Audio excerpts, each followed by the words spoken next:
Dear right everybody, and welcome my fellow uncouth Americans. I am Shannon Nestor the Shining Star. Do not forget to like, share, and subscribe, you lazy bastards. Thank you. Isn't this better? I am trying to keep my New Year's resolution and figure this out. Although I kind of cheated a little. My fiance helped me. What? I'm technologically challenged. Leave me alone. History is my thing, and so we shall begin with today's belated video. Happy birthday, Martin Luther King Jr. Buckle up, it's gonna be a longer one. I hope that everybody enjoyed this federally reflected holiday. I hope that Reverend Martin Luther King Jr. is resting most peacefully. And my sources today are Britannica, Stanford University, and a tad of Wikipedia. This video is simply going to be the general laws of when Martin Luther King was born versus the laws when he died. This is basic information that is free to anyone that's curious. I am simply conveying the information from source to viewer. Thank you. Martin Luther King Jr. was born January 15th, 1929 in Atlanta, Georgia. Go Falcons! Oh, if you haven't watched the channel before, I am born in Hawaii, raised in Georgia, and now live in Colorado. Anywho, he has a perfect birthday, doesn't he? I mean, he was a newborn and a new year, and for this time, it's a new era.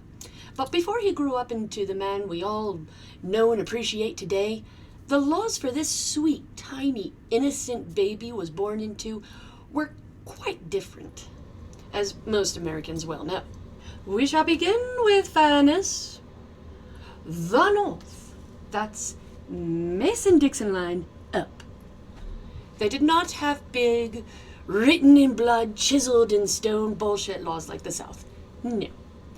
But they were not without prejudice and sin, people.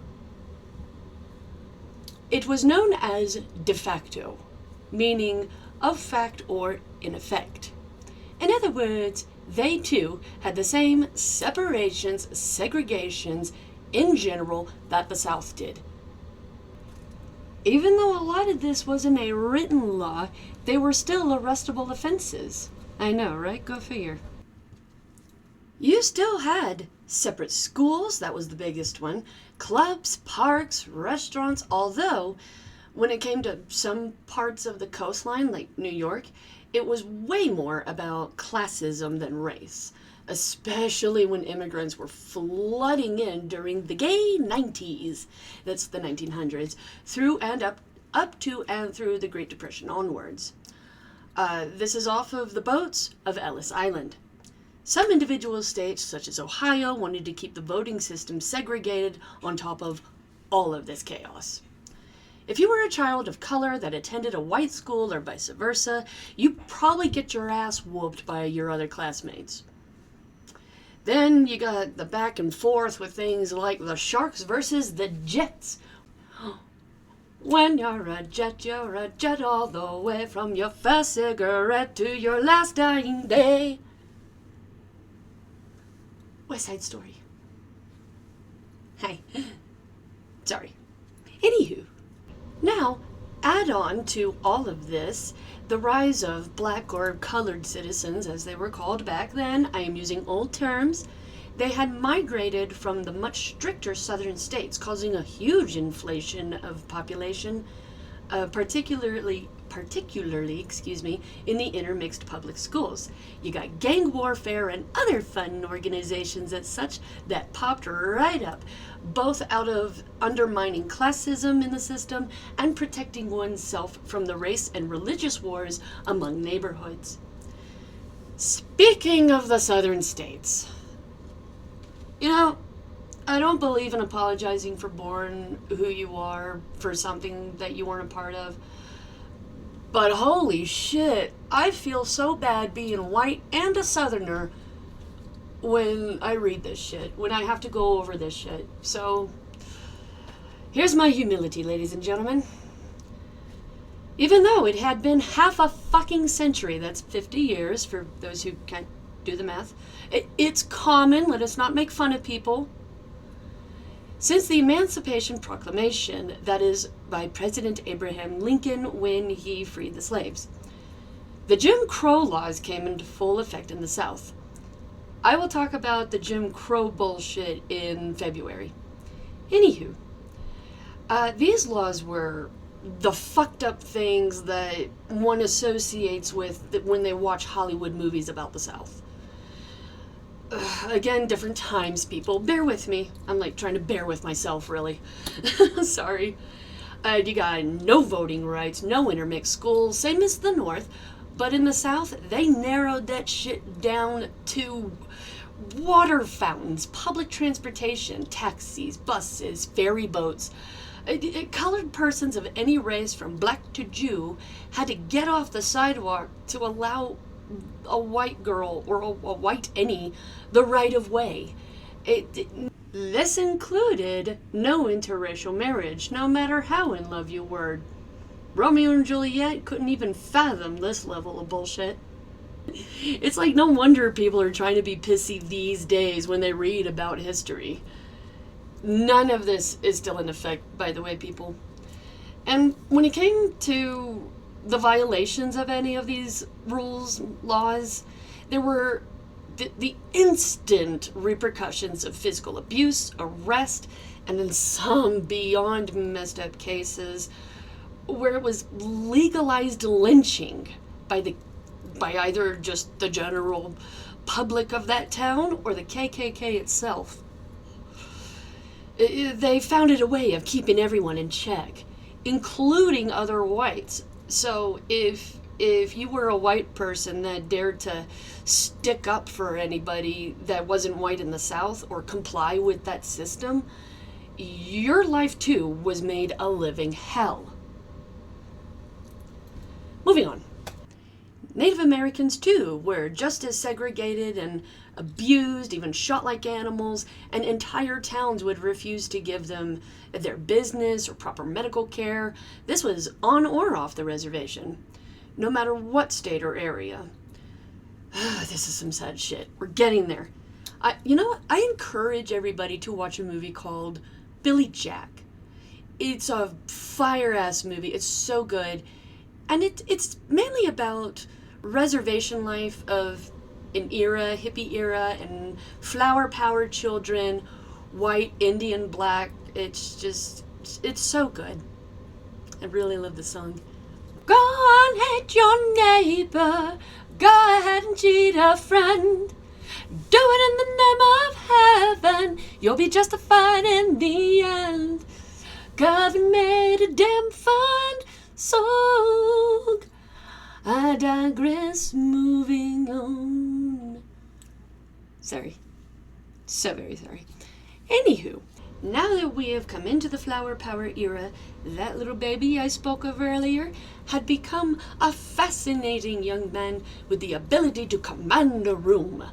He now came forward in the name of change. Using the teachings of Mahatma Gandhi, Reverend Martin Luther King Jr. led a whole community to ride the Montgomery buses in Alabama in protest of the Rosa Parks incident in 1955. I will do Rosa Parks in February. I will elaborate on that later.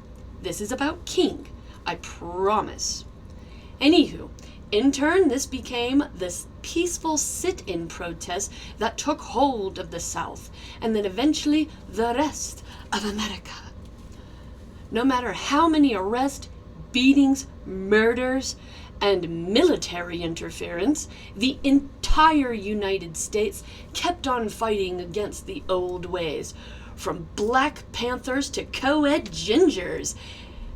Everybody was sporting an afro, wearing support buttons, sat arm in arm with each other during the protest, and pushed through, persevered through all of the violence until finally the attentions were captured of Washington, D.C., bringing us to August 28, 1963.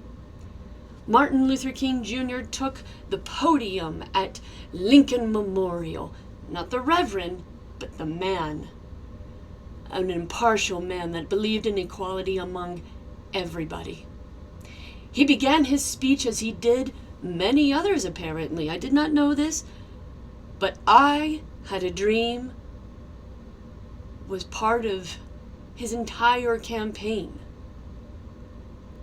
So when he stood there and spoke, I had a dream at the March on Washington rally. The gospel singer Mahalia Jackson sang, "Tell us about your dream." The rest was improvised and now part of one of the greatest moments of freedom in American history. King made many other speeches thereafter. The public simply demanded the man everywhere. He was so great in popularity, it infringed on all the white politicians of Washington. So enter two-bit assassin and career criminal James Earl Ray. Phew.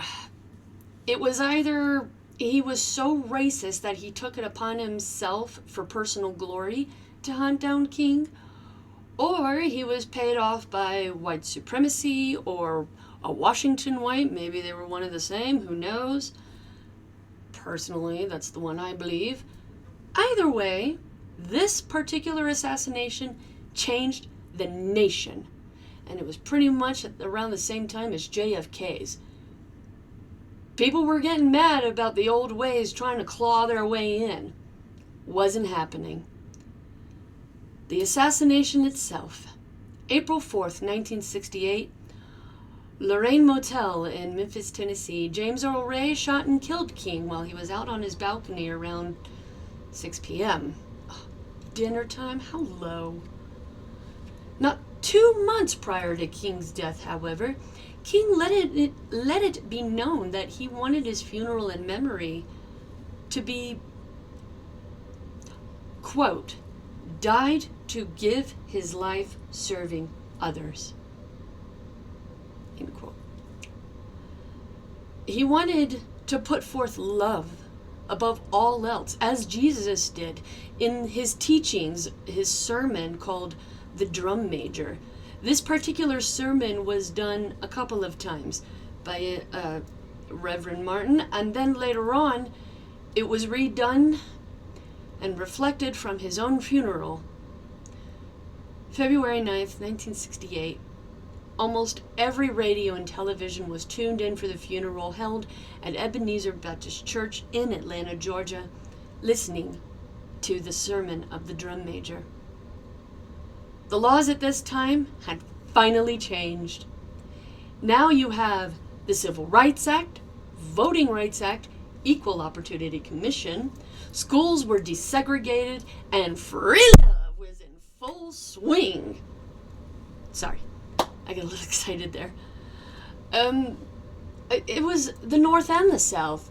Finally, ever since Abraham Lincoln's Emancipation Proclamation, North and the South fucking agreed on one thing: equality. Yes, there were many others that helped during this era, but the video's about MLK. Sorry. With this new era, any violators of these new mod 60s laws were instantly arrested, charged, and ruined for life. And in some fun cases, they get their ass beat up in prison. Now that's social justice right there. Thank you, Reverend Martin Luther King Jr. Your legacy lives on, sir. I don't care what people say today, America really does have it fucking made compared to yesteryear. It does. And with this, I respectfully finish today's vid. You know the drill, everybody. Have your bongs, your waters, your drinks, whatever ready. Slanche to the life and times of Reverend Martin Luther King Jr., the man now a legend among our many true American heroes.